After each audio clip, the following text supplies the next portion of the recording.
السلام عليكم. في الفيديو ده هنتكلم عن حاجات ليها علاقة بالبحث في الاري او ان احنا نعمل لها سورت، ان احنا نعمل لها ترتيب بشكل ابجدي او على مستوى الارقام. اللي انا هعمله بكل بساطة ان انا هروح امسح الكلام ده كله، واول حاجة عايز اعملها ان انا عايز اتاكد او اعمل سيرش او الاقي حاجة معينة. يعني هل موجود عندي مثلا سند ايميل في التو دو ليست دي؟ اللي انا بعمله ان انا باجي هنا ممكن اخزن فاريبل، اقول مثلا let هقول الريزلت مثلا النتيجه بتاعه البحث بتاعي، وهقول له جوه التو دو ليست فايند، وهنا بديله كونديشن معين. هي شبه فكره الفلتر، بس الفلتر انت بتجيب الداتا تحطها في اري تانية. هنا لا، هو بيقول لك لو لقى الحاجه دي ولا لا. هقول له بكل بساطه فانكشن بالشكل ده، وهقول له هنا الفاليو الاندكس، وهقول له ريتيرن لو الفاليو تساوي سند ايميل. ده الكونديشن بتاعي. برضو الحته دي احنا بنطلع منها بترو او فولس، هو بيعدي عليهم كلهم تاني.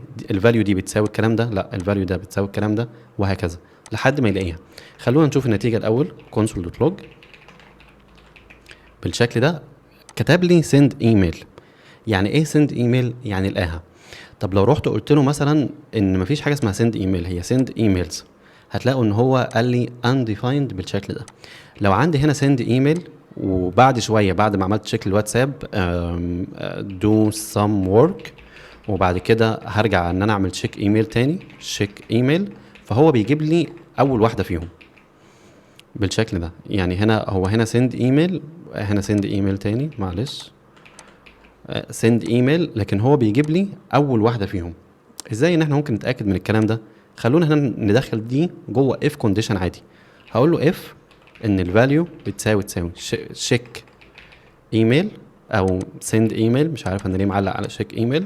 هقول له اول حاجه اطبع لي الاندكس كونسول دوت لوج للاندكس، ورجع لي ريتيرن الفاليو بالشكل ده.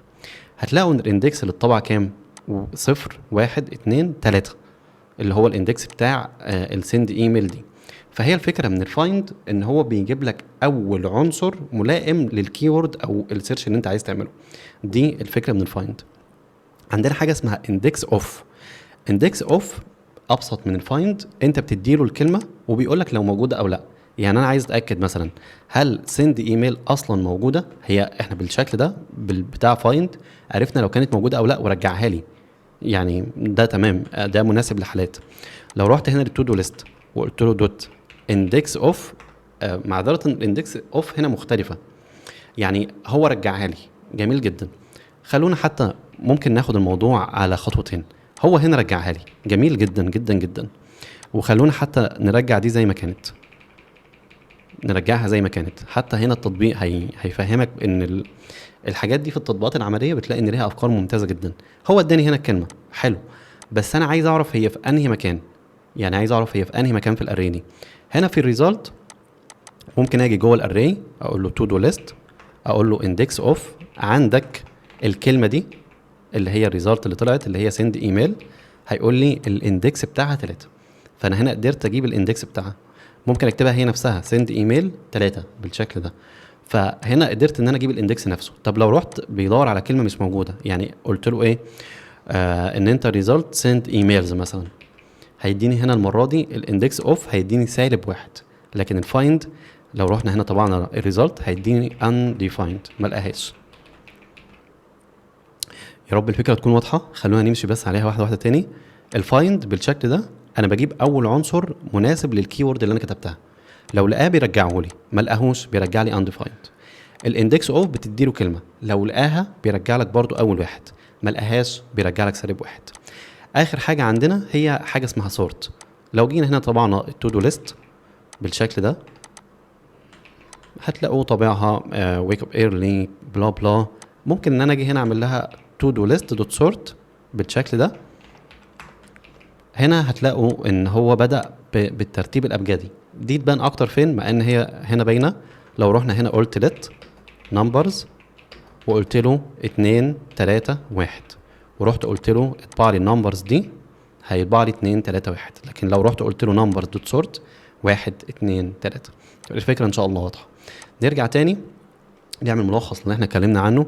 عندي فايند بيجيب اول عنصر بيحقق الشرط وبترجع القيمه نفسها. اندكس اوف بيجيب الفهرس بتاع العنصر، الاندكس بتاعه مش القيمه بتاعته، ولو مش موجود بيرجع -1. السورت بيرتب المصفوفه وبيعدل على المصفوفه نفسها، عكس الفلتر والماب اللي كانوا بيتعملوا في مصفوفه جديده.